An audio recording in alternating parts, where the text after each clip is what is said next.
Hello all, this is Jenna Crow with another haul video for the week of May 25th, 2023. We're going to kick it off with the comic books, starting with Image Comics. We have Dead Romans, issue number 3. Really love the artwork in this series. It reminds me of a mid-2000s Vertigo series. Something like Greek Street or maybe even Northlanders. But really good, really good. Next up from Image Comics, we conclude this Massive Verse miniseries with Radiant Pink, number 5. Also from the Massive Verse, we have the 2023 edition of Supermassive. This is a one-shot crossover with the various Massive Verse characters. In this case, it looks like it's Rogue Sun, Radiant Black, and Dead Lucky. I think last year, instead of Dead Lucky, it was Infernal Girl Red. Yeah. But anyway, enjoying these titles, and it's a nice, thick, prestige format book, so should be a good read there. From Boom Studios, we have The Neighbors, issue number 3. Nice little horror series it's been. From Dynamite, we have 007 for King and Country, issue number 2. Really nice cover here, because as always, I get the Listener cover whenever available. Also from Dynamite, we have Vampirella versus the Superpowers, number 1. I've seen a lot of guys comment on the main cover for this issue, because they've been very thirsty for Vampy on that artwork. I mean, a lot of Vampirella artwork is steamy, to be honest, or racy. That one in particular has been grabbing extra attention, I've noticed, but I didn't get that cover in question. I got this one because, as always, I get the Listener cover whenever available. From Mad Cave, we have Hunt, Kill, Repeat, issue number 3, and appropriately enough, we have the three-headed dog Cerberus on the cover of issue number 3. I'm pretty confident they did that on purpose. From Titan Comics, we have this book that's been several months late, but it's better late than never. It is the conclusion of this miniseries. We have Kamen Rider Zero-One, issue number 4. And that was the main cover. Here's the second cover, because I've been getting most, if not all, the covers for every issue of this miniseries, because I'm trying to support the Kamen Rider licenses in the US. I want more Kamen Rider Blu-Rays, Kamen Rider comic books, Kamen Rider manga adaptions. I want it all brought over here because I love Kamen Rider. Been one of my favorite franchises in my adult life. And with that in mind, I got one more cover to show, and this is the photo cover here. Zero-One, front and center, and then we also have Valkyrie, excuse me. And there's Vulcan right there. So, mixed bag of a miniseries. It wasn't terrible, wasn't great, but yeah, mixed bag, unfortunately. But I'm not ready to give up on Kamen Rider comic books. Hopefully this at least did well enough that we get another one. I don't know if they would do Saber or Revise, or maybe go backwards and do a fan favorite series like Kuga, Ryuki, maybe even Kabuto. I'm a big fan of Kabuto.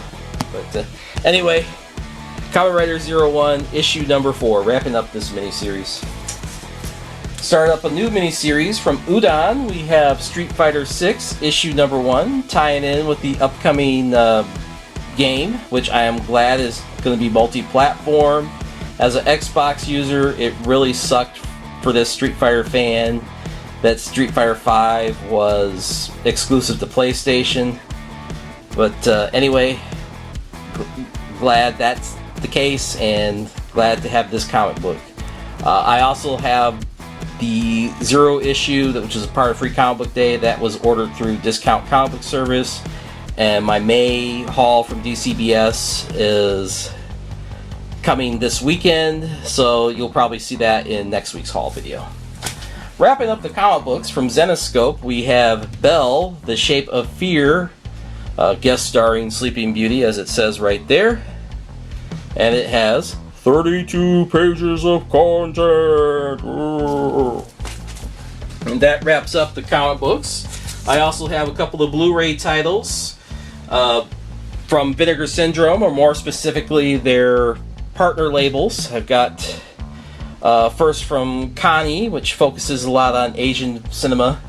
We have a 2021 film from Hong Kong. It is a new old play from director Chiu Jung-jon. I'm trying to pronounce that name as best I can. I'm not as comfortable with Mandarin as I am with Japanese.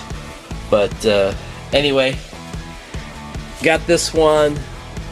It's based loosely on the life of the director's grandfather.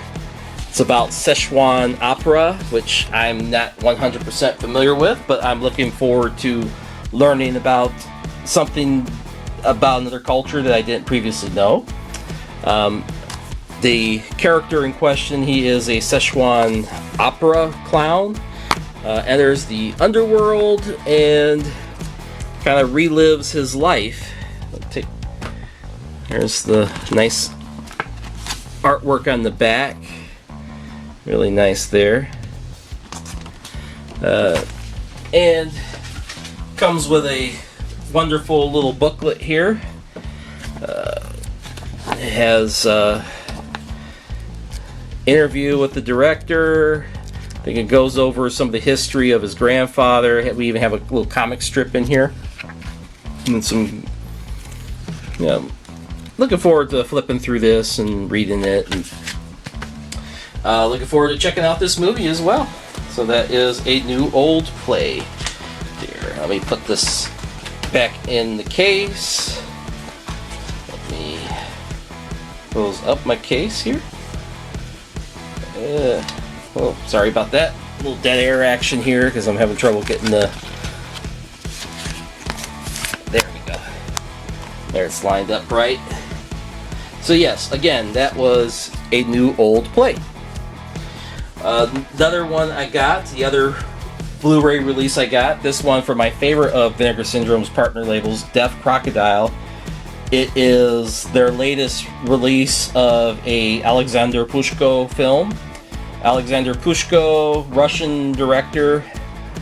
I'm really becoming a fan of his work. Never heard of him until last year, but I'm glad I fell down this particular rabbit hole. And anyway, the movie in question is The Tale of the Tsar Saltan. Here we go. There's the back of this wonderful slipcover, and like these slipcovers that Vinegar Syndrome does are wonderful. They're matte finish, most of them, with a glossy embossed title there, or logo. But anyway, let's look at the film itself. You can see here. There's the back. But yeah, Aleksandr Ptushko's movies are...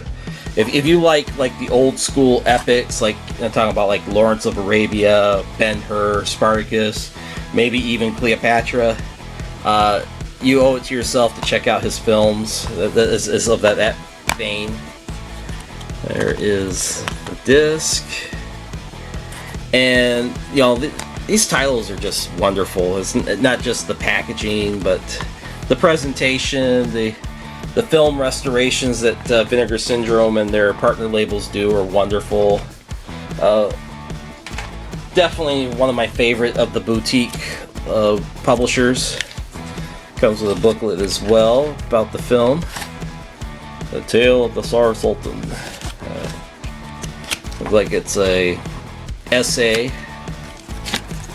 And anyway, that is it, guys. You guys are going to have a great week or a great weekend. At least I hope you do. I want you to. I want you to have a great week, have a great weekend, have a great Memorial Day. Enjoy your burgers and hot dogs or whatever you may be eating this upcoming Monday. But please don't forget what the holiday really is all about. And remembering our veterans, especially those that paid the ultimate price for our freedoms. I have several vets in my family, as I'm sure most of us do, and several of them are no longer with us, and I will be taking a moment to remember them this Memorial Day. But anyway, guys, thank you for watching this video to the end. And again, have a great week, have a great weekend. There's a video right there. There's a video right there. You can subscribe right there. Later, and